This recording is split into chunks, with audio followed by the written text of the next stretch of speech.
एक पैंडेमिक में क्या होता है, हमारे चहेते लोगों को नुकसान पहुंचता है। हम अभी अभी एक पैंडेमिक से गुजरे हैं, लेकिन हम सभी जानते हैं 2020 से अब कुछ भी सेम नहीं रहा है। और अब फिल्मों में भी इन्हीं चीज को दिखाया जाता है और लोगों को इसके बारे में लेकर अवेयर किया जाता है। ये फिल्म ऐसी एक महामारी के बारे में है और इस फिल्म का नाम है डिरेंज्ड। फिल्म की शुरुआत में हमें एक लड़का जे ह्यूक दिखता है। वो एक दवाई कंपनी में काम करता है और जैसे ही वो घर पहुंचता है वो अपने भाई के साथ उसके परिवार को देखता है। उसे इस बात से बहुत दुख होता है क्योंकि जे ह्यूक ने गलत तरह से स्टॉक मार्केट में पैसा लगाया था और उसकी पूरी धनराशि स्टॉक मार्केट के हानि के कारण बर्बाद हो गई थी। उसके पास अपने बेटे को जन्मदिन का तोहफा देने के लिए भी पैसे नहीं थे। जब वो अपने बच्चे को खाना खाते देखता है तब पता चलता है कि खाना जे ह्यूक के भाई जे पिल ने लाया है। जे पिल अपने आप को जे ह्यूक की हानि का जिम्मेदार मानता है। जे पिल अपनी पत्नी के पास जाता है जो कि एक डॉक्टर थी। वहीं पिल खुद पुलिस में था। उसने अपनी पत्नी से बैंक से एक लोन मांगने के लिए मांगा ताकि वो अपने भाई की जान बचा सके। लड़की सोचने लगती है और जे ह्यूक से मिलने जाती है। वो उसे बताती है कि उसका भाई उसे बहुत ज्यादा प्यार करता है और उसकी काफी फिक्र करता है, इसलिए उसने उसे लोन लेने के लिए कहा है। जे ह्यूक कुछ नहीं सुनता और उसे बताता है कि उसका भाई जहर जैसा है। हाँ, मतलब कि वो शख्स जिसके साथ वो मिलता है उसकी जिंदगी तबाह कर देता है। जे ह्यूक उस लड़की को सावधानी से रहने की सलाह देता है। अगली सुबह वो नदी के पास एक आदमी को चलते हुए देखता है। वो कुछ अजीब सा महसूस करता है और स्लिप हो जाता है। वो नदी में गिर जाता है और जब वो खुद को आसपास की दिशाओं में देखता है तो वो एक मुर्दा शरीर देखता है। वो शरीर का बहुत बुरा हाल हो चुका था। वो पुलिस को बुलाता है। पुलिस अफसर जगह पर पहुंचते हैं और जे ह्यूक को डॉक्टर के पास ले जाता है। डॉक्टर डेड बॉडी की जांच करता है और उसे बताता है कि वो एक बहुत ही खतरनाक बीमारी से मर चुकी है। ये बीमारी नगर में एक महामारी की तरफ फैल रही है। वहीं पता चलता है कि उस नदी के किनारे में कई मुर्दे मिले हैं। इस बारे में खबर टीवी पर चल रही है, लेकिन जे ह्यूक अभी भी बाहर जाना चाहता है वरना उसके बॉस उसे निकाल देंगे। जे ह्यूक का बॉस भी अजीब तरह से बर्ताव कर रहा था। थोड़ी देर बाद वो नदी में कूद कर सुसाइड कर लेता है। जे ह्यूक उसे बचाने की कोशिश करता है लेकिन वो मर जाता है। इसके बाद पुलिस अफसर भी जगह पर पहुंचता है। वो एक बाथटब में वायरस से इन्फेक्टेड शरीर ढूंढता है। डॉक्टर की टीम जब उसे लैब में ले जाती है जहाँ उसकी जाँच होती है तो पता चलता है कि पानी में कुछ कीड़े थे जिनके कारण ये सब हो रहा था। उनके पास अभी तक इसकी कोई ठोस जानकारी नहीं है कि ऐसा क्यों हुआ। ये कीड़े शरीर के चारों तरफ घूम रहे थे। थोड़ी रिसर्च में ये पता चलता है कि ये कीड़े हॉर्सहेयर वर्म्स के नाम से जाने जाते हैं।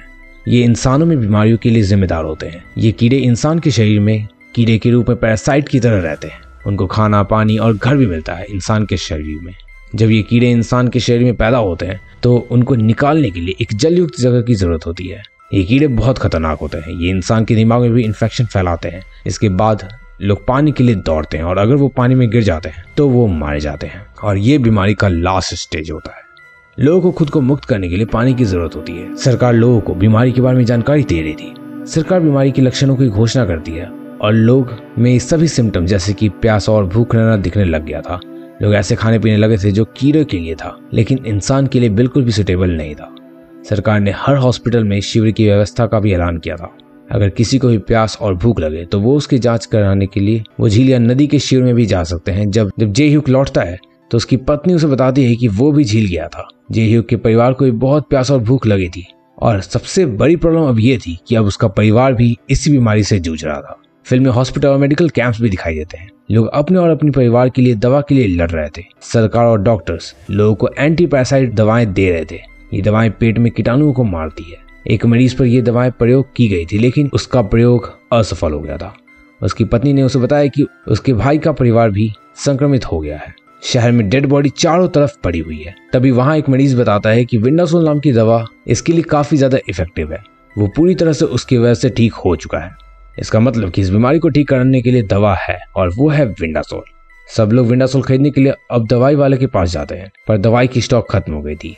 सरकार विंडासोल के साथ डील करती है और उनसे कहती है कि और दवाइयां बनाई जाए, पर उन्होंने किसी वजह से दवाई बनाना मना कर दिया था। सरकार उनसे कहती है कि उनके पास खुद दवाई बनाने का मेन सोर्स है, पर इसके बावजूद कंपनी का ऑनर उन्हें इनकार कर देता है। कंपनी के एक इंसान ने दवाई के पिल्स को खत्म कर दिया और एक चौंकाने वाली बात बताई।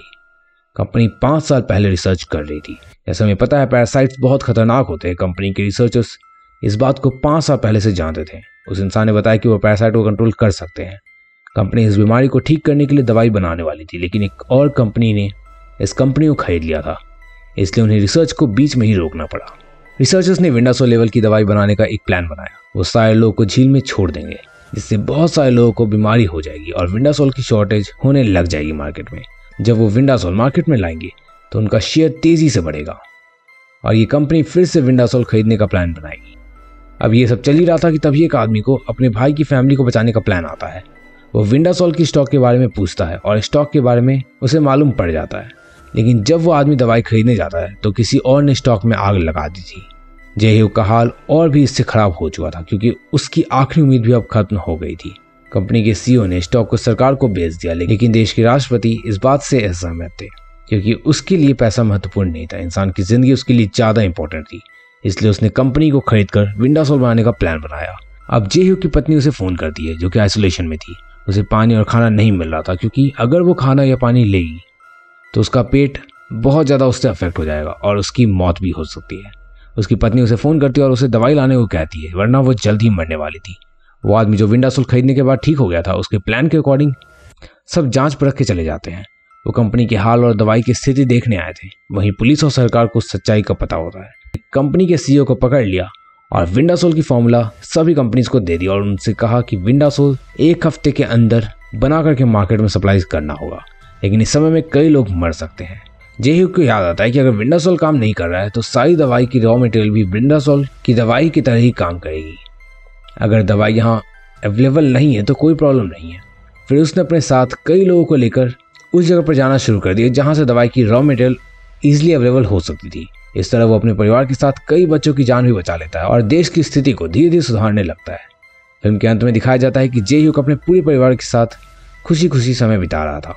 फिर वो अपने परिवार को बताता है कि वो छुट्टियां बिताने कहीं और जाना चाहता है। तो उसकी पत्नी उसे पूछती है क्या दुनिया में कहीं और कोरिया की तरह सिचुएशन नहीं हुई है, और वो बोलता है नहीं, लेकिन हम देखते हैं कि न्यूयॉर्क में एक लाश पड़ी हुई थी जैसे बिल्कुल कोरिया में देखी गई थी। मतलब ये पैंडेमिक खत्म नहीं बल्कि अभी शुरू हुई थी। और इसी के साथ फिल्म इस सीन पर खत्म हो जाती है। बाकी अगर आपको कोई और फिल्म देखना है तो आप लेफ्ट साइड पर क्लिक करके देख सकते हो। बाय।